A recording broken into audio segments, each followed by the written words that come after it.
Muy buenas tardes. Los saludan Elena González del Centro de Estudios Mexicanos y en esta ocasión tengo el enorme placer de darle la bienvenida a la doctora Alicia Girón, que nos visita virtualmente desde el Programa Universitario de Estudios de Asia y África.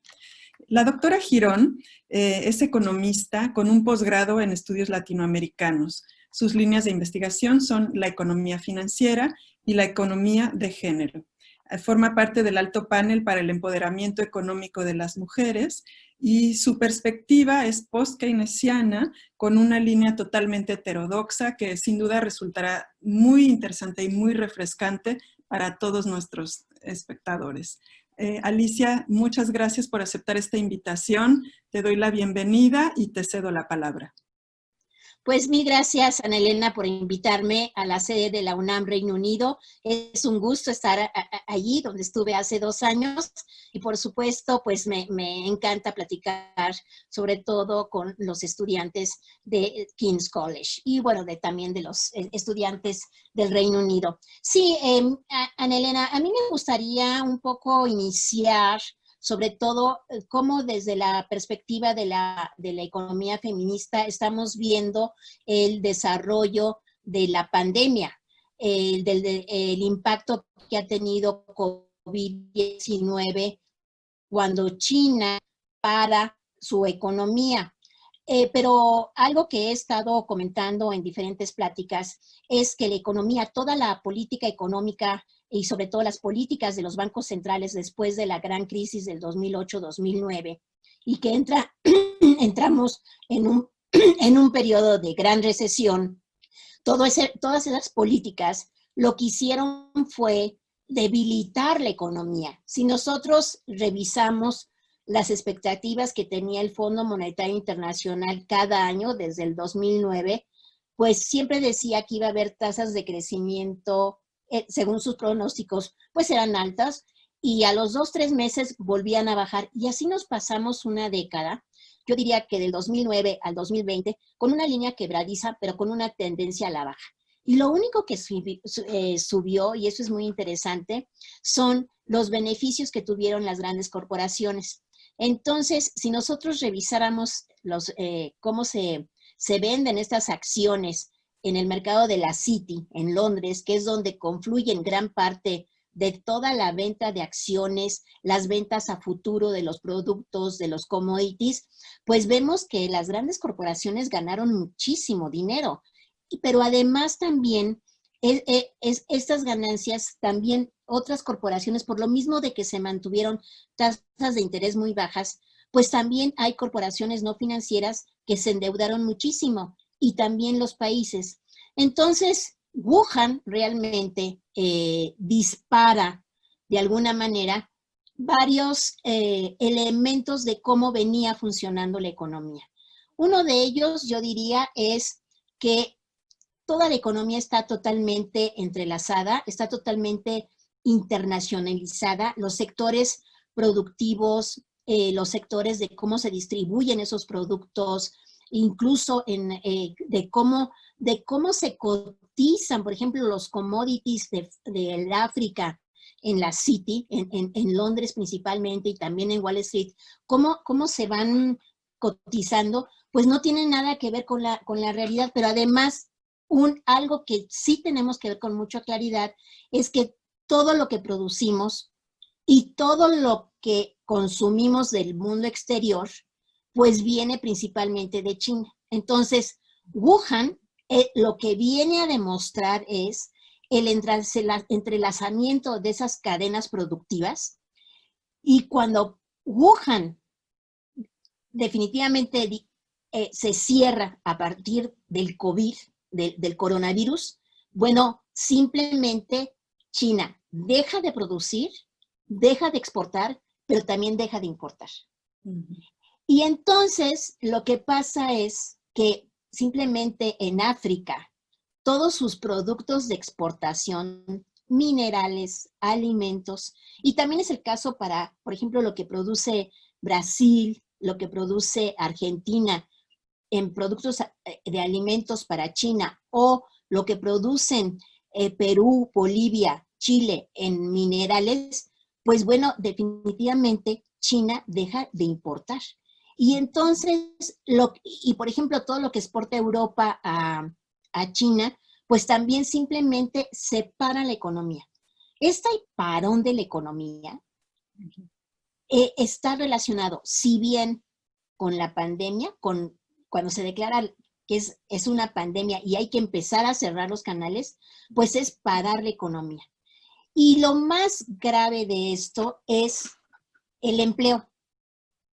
Y yo creo que ese es uno de los aspectos mucho más importantes que hay que volver a reflexionar en las políticas de los bancos centrales, en las políticas del Banco Central del Reino Unido, en las políticas del Banco Central Europeo, en las políticas del Banco Central de China, del Banco Central de Japón y de la Fed, de la Reserva Federal de los Estados Unidos y por supuesto de nuestros países como México, ¿no? O sea, ¿qué vamos a hacer para que una vez que se estén abriendo las puertas, nosotros en México seguimos en el confinamiento y en América Latina estamos en los puntos más altos ahorita de fallecidos por el coronavirus, pero ¿qué es lo que viene? En primer lugar, bueno, este entrelazamiento de las economías, de cómo están entrelazados el precio, de cómo se definen el precio de los commodities en la City, sobre todo, pues esto lo que va a traer es que, pues, hay a la hora de que se abran las puertas y que ya se están abriendo, pues hay una pérdida de empleos enorme y quién va de nuevo a disparar esa recuperación. Si bien es impresionante lo que ha metido Estados Unidos para recuperar la economía, que son $2.2 trillion, me gusta decirlo en inglés, porque en español es 2.2 billones, pero la palabra trillón es algo, o sea, no me lo puedo imaginar, pero ese 2.2 trillion, pues posiblemente servirá pues en 2, 3, 6 meses. Pero ¿y después qué? O sea, todas esas transferencias que se han dado, por ejemplo, en México, a los que no tienen empleo, o ciertas becas, o ciertos préstamos de microcréditos para volver a recuperar, definitivamente que son innecesarias. Y yo creo que aquí China, una de las grandes lecciones que nos dio después del 2008 y 2009, si bien todos los bancos centrales, incluyendo a México, los países latinoamericanos, fue la austeridad como eje principal, o sea, había que tener una disminución del gasto social, y allí vemos por qué ningún país estaba preparado para una enfermedad como esta. Entonces, ves que hay una crisis en salud, una crisis en educación, e incluso algo que yo lamento mucho cuando decían, lávate las manos. No todos en América Latina tenemos acceso al agua.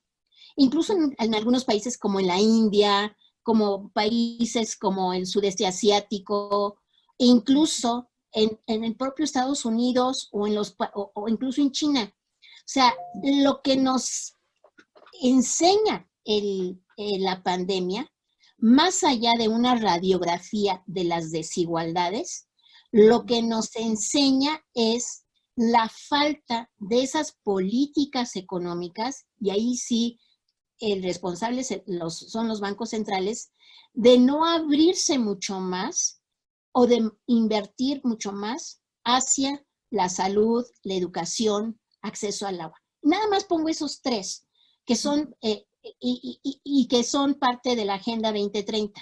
No me voy a meter con otros más, pero eso lo que nos enseña es que hemos vivido en un régimen financiero que ha facilitado las ganancias de los corporativos en los mercados financieros, y tú te vas a dar cuenta cómo se mueve el mercado de la City, y ahí vas a ver cómo suben y bajan los precios. Yo doy una clase en la Facultad de Economía que se llama Estructura Económica Actual, y cuando ya hace algunos años, y todavía lo sigo diciendo, pero cuando estaba Lula y cuando estaba Kirchner, yo les decía, bueno, es que los precios no los define ni Kirchner, ni los define Lula, mucho menos Evo Morales. Esos se definen principalmente en los mercados financieros y es donde se manejan los precios de nuestras exportaciones. Se maneja el precio del petróleo, se maneja el precio del maíz, del arroz, del azúcar, del café, del litio, del cobre, del aluminio. ¿Qué es lo que pasa? Que China nos viene a demostrar, no es porque China no es el culpable, sino que es la forma en que se han desestructurado las cadenas de producción que antes las teníamos en nuestro país y que ahora definitivamente hemos dejado ciertas producciones para exportar y otras las importamos. Bueno, el caso de Francia, ¿no? O sea, ¿cómo es posible que no hayan estado preparados siendo un país desarrollado? Simplemente no pudo contener la pandemia y mucho menos España. Pero algo que sí aquí los mercados financieros, la Citi y Nueva York, y Wall Street, si nosotros vemos la información que nos están dando los mercados de valores, pues estos llegaron, simplemente el Dow Jones llegó a 28,000 puntos en febrero, justo antes de declararse la pandemia, y bajó en cuestión de días y horas a cerca de 18,000 puntos. Claro, con lo que han inyectado, ahorita ronda 25,000 puntos. Pero esto no quiere decir que va a haber una recuperación, y aquí es a lo que voy. Por ejemplo, hace algo que fue un escándalo en el mes de marzo, cómo el precio a futuros del petróleo cayó a precios negativos, a 28 centavos el barril. Y todos los países exportadores no saben ni qué hacer, sobre todo Arabia Saudita, Rusia, incluso Venezuela, pues no saben qué hacer. Incluso México, ahí hay simplemente se bajó de la mesa de negociaciones de la PEP porque México, desde su política, no puede reducir la producción de petróleo porque es parte de su plan de desarrollo nacional. Entonces, esto nos pone definitivamente que hay que repensar. O sea, cuando se abren las puertas y ya se están abriendo, yo creo que una de las políticas, y sobre todo políticas económicas, pero que vienen a final de cuentas por el Banco Central, que es el brazo derecho del Estado, es que en primer lugar deben de buscar más allá de, porque el Banco Central en economía lo vemos como el prestamista de última instancia. Bueno, lo debemos de ver como el empleador de última instancia. Y uno de los puntos centrales es la creación de empleos, pero a través de inversión pública.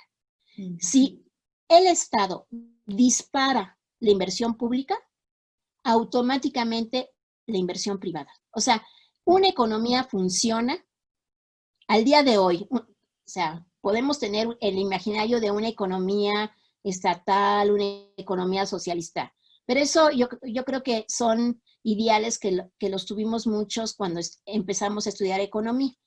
Pero después de tantos años, lo que hemos aprendido y lo que es la realidad es que el Estado dispara la inversión pública y eso automáticamente crea empleo y dispara la inversión privada. Y para esto, uno de los puntos que debe de hacer el Estado mexicano y que no lo ha planteado, pero no lo han planteado ningún país, es la renegociación de las deudas externas. Incluso se habló de la condonación de deuda de los países africanos por parte del grupo del G20. Yo creo que esto en la próxima reunión del G20, que va a ser en Arabia Saudita, bueno, por decir en Arabia Saudita, pero seguramente va a ser una reunión virtual del G20, pues es un tema que no solamente para los países de bajos ingresos como los africanos, sino también para países como México, que estamos dentro del catálogo de países de ingreso medio. Entonces, yo creo que, porque si nosotros seguimos pagando a los acreedores grandes cantidades de dinero y dejando de invertir en lo que es salud y educación, y sobre todo, vuelvo a insistir, en el acceso al agua, Y acceso al agua quiere decir también, pues, más caminos en las áreas rurales, energía.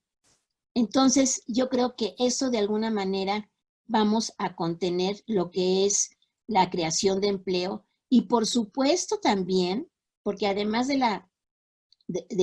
ir disminuyendo las desigualdades, también se viene una pandemia de carteras vencidas. O sea, una vez que se queda la gente sin empleo, pues es que yo no quiera, no quiero pagar el préstamo. O sea, es que no se puede pagar. Incluso, por ejemplo, los préstamos que han dado, pues los préstamos que yo veo que se están dando, yo no sé si son para poder sobrevivir o se van a tener que pagar. Y aquí es donde pues hay que ser muy, muy cuidadosos de cómo los gobiernos están manejando esta pandemia. Creo que es una situación bastante difícil. Hace una semana, bueno, en las reuniones de primavera del Fondo Monetario se hablaba de una caída del 5%, a 5.6 a nivel general. Ahora ya aumentó esa baja de crecimiento. Por ejemplo, para México era de un 6% y ahora se habla de un 10%.